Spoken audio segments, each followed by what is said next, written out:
Good morning, students. This is the first class of mine with you in fourth semester. So, I will take your taxation 1 paper, and this is your honors paper, and we all know that this honors paper is basically consist of 80 marks. Me and TD ma'am will take this responsibility of completing your taxation 1. This is your actually honors paper, and the total syllabus consists of 4 units. If you go through the CU syllabus, you will get to understand. Today I will be discussing the syllabus structure pattern and my portion of discussion. So the syllabus is basically consist of 80 marks. Unit 1 and unit 2 will be covered by TD ma'am, which consists of 40 marks, and unit 3 and 4 will be covered by me, which consists of basically another 40 marks. So unit 3 is basically consist of profits and gains of business and profession, capital gains, income from other sources, and unit 4 is basically consist of set off and carry forward, income of other persons including in assessee's total income, deductions from the gross total income, and rebate under section 87A. So based on this syllabus, I just write the total topic which I will be covered. Although the basic discussion regarding tax will be covered by TD ma'am, I will not introduce anything what is tax. Rather, I will directly go on discussing the main part of my portion. So this is taxation 1. It is your honors paper CC 4.1 CH. It's your paper code for honors candidate, and for general candidate it is CC 4.1 CG. Okay. So it's basically a 100-mark paper. The written paper will be 80 marks. Semi paper. Internal will be consist of 20 marks. 10 marks will be your attendance, and 10 marks will be your internal examination. So my portion will be unit 3. Under that, PGBP, in short, profits and gains of business and profession. We call it PGBP. This chapter is very important. I will cover this chapter. Next one is capital gains.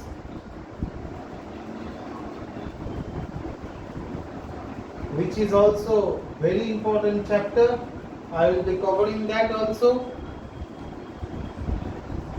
Income from other sources.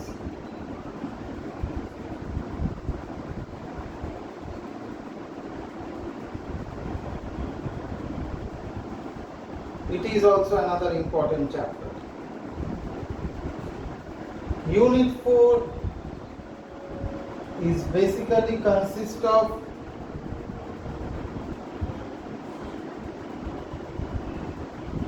income of other persons, income of other persons included in the assessee's total income, included in the assessee's total income,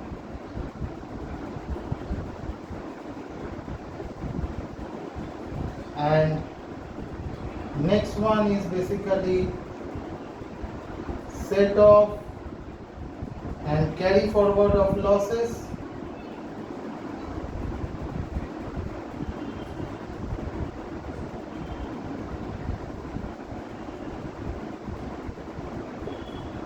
And next one is basically deductions under chapter 6A. Under chapter 6A, under that 80C, 80CCC, 80CCD, 80CCE, 80D, 80DD, 80DDB, 80G, 80GG, 80E, 80GGC, 80TTA, 80U. These are basically the sections which I will be covering under deductions. It's very important sections. If you don't know this part, you cannot do the total income portion, which will be covered by in the 5th sem, and also while you calculate the machineries and while you calculate the salaries. Rebate, this is 4th rebate under section 87A. So these are the units. This consists of 25 marks and this consists of 15 marks. So I will be taking total of 40 marks. Okay. So you see, I have taken half of the syllabus. So it's better you start focusing on taxation 1, because most of the people thinks that tax is not so difficult while computing, because it will not be so difficult while understanding the sums. But if you don't know how to do it, first of all, one thing you need to clear your mind, as you have given semester 2, 3 online based, most of you learn something, but it has not been appropriately measured through proper examination. Although the CU has taken proper examination, you have provided the online exam, which as per my opinion cannot be judged as proper examination. Although as if it has been like Macau exam, like video, but it is not possible for CU students. But I am not talking about anything regarding the pattern of examination, but one thing is that you start thinking that without studying I can get good marks. Just this thing you need to clear up your head. You don't need to bother about this much, because maybe your semester examination may happen offline, but still there is no guideline, because it will take place in August. We don't know at that time what will be the condition of West Bengal and all over India, whether to take offline examination or not. But one thing you need to make sure, taxation 1 is not an easy part. Okay, and I would recommend different books of taxation 1. First, an important book, it is very good book, which is Taxation 1. You should always buy the current assessment year book, assessment year of 21-22, Dr. C.H. Sengupta. Publisher is Day Book Consult.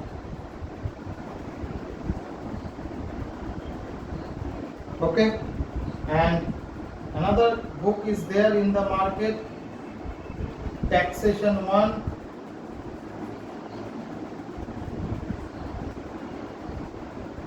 Assessment Year 21-22,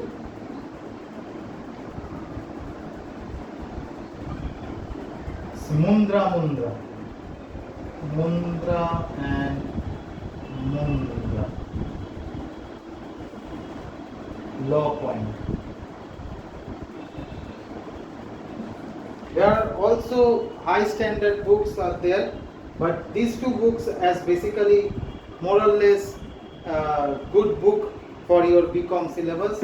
Again, I will suggest another book name which you can buy also. Taxation 1, Assessment Year 21-22.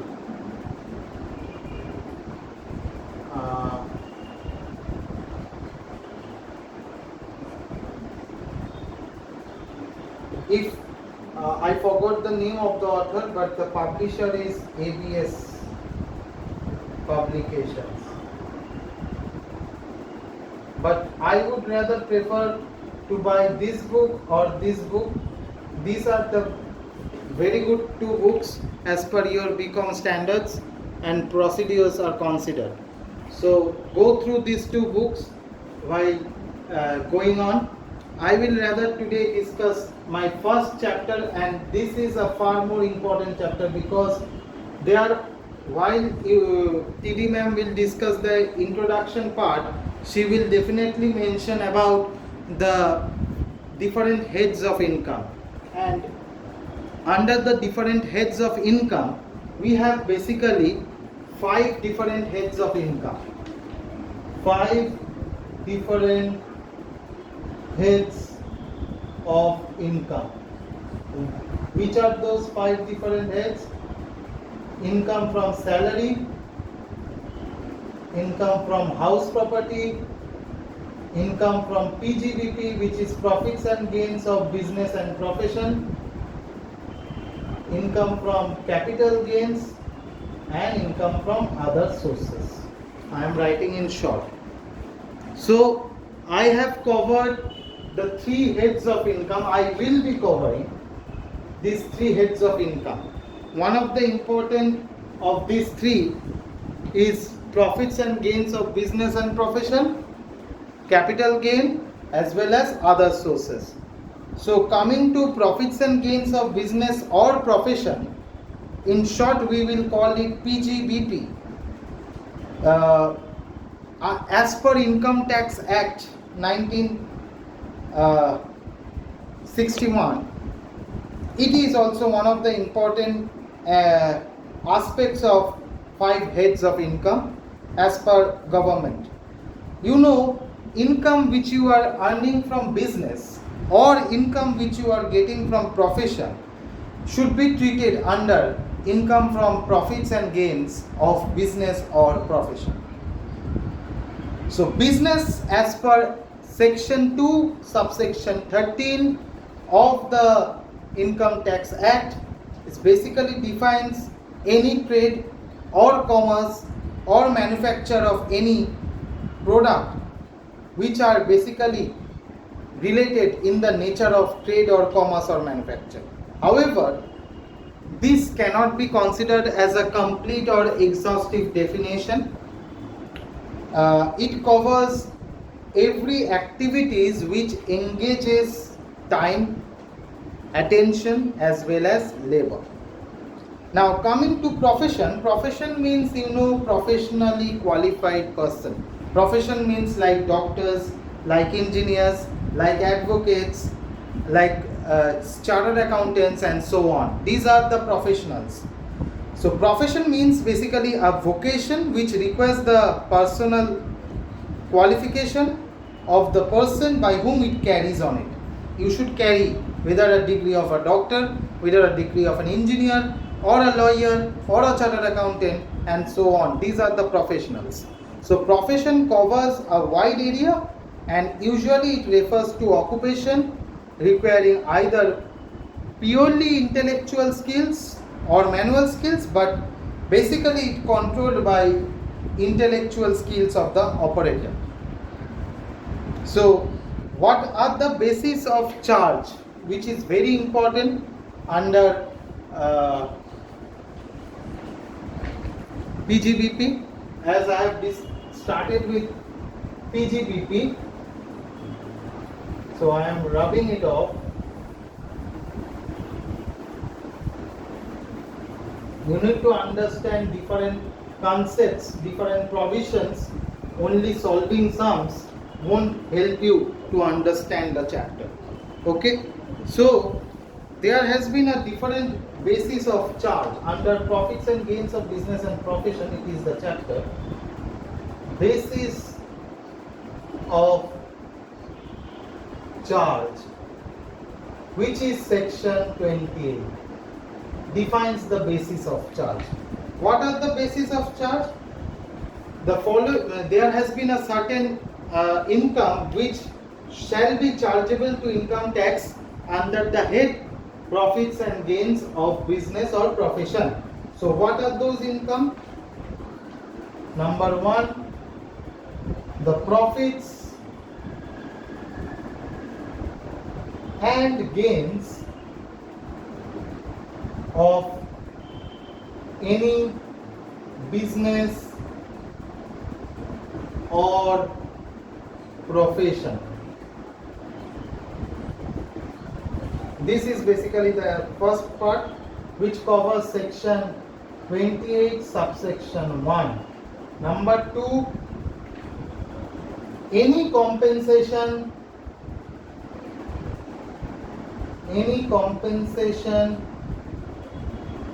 or any other payment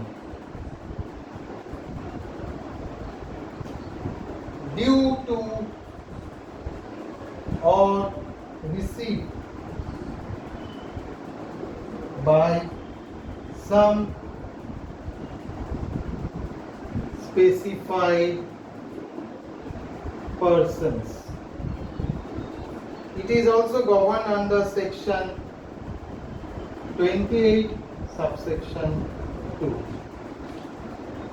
Or any income which can be derived by trade, profession or similar association with it, any profit on sale of any guaranteed product, any duty of customs, any profits of transport. These are basically the incomes which we'll consider as the income which will be taken under profits and gains of business and profession.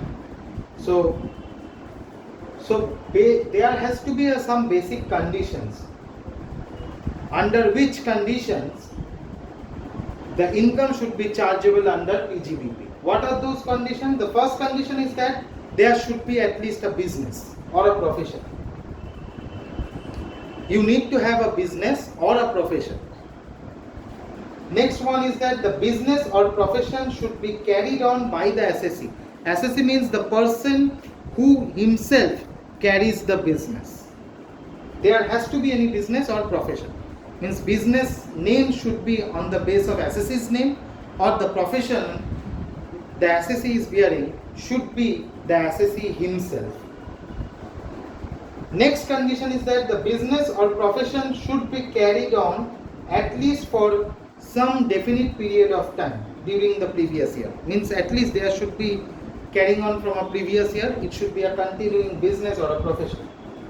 Condition 4 is basically profits and gains of the previous year of the business are chargeable to tax. It should be chargeable to tax. And the last one is that the charge extend to any type of business or profession. It may extend to any business. The charge of tax may be any business or any profession. So there are also few discussions point. Say section 32 is basically should be considered with it. I will be discussing those sections. There has been some depreciation under PGBP also. I will be discussing those sections. It is a huge chapter. Will take a lot of time to cover that itself. It's a chapter. So I hope you will start studying by today itself, or you have already started studying, I presume. So I thank you for the first class, introduction class, for your patient hearing. Have a nice day ahead. Have a great semester begin. Thank you.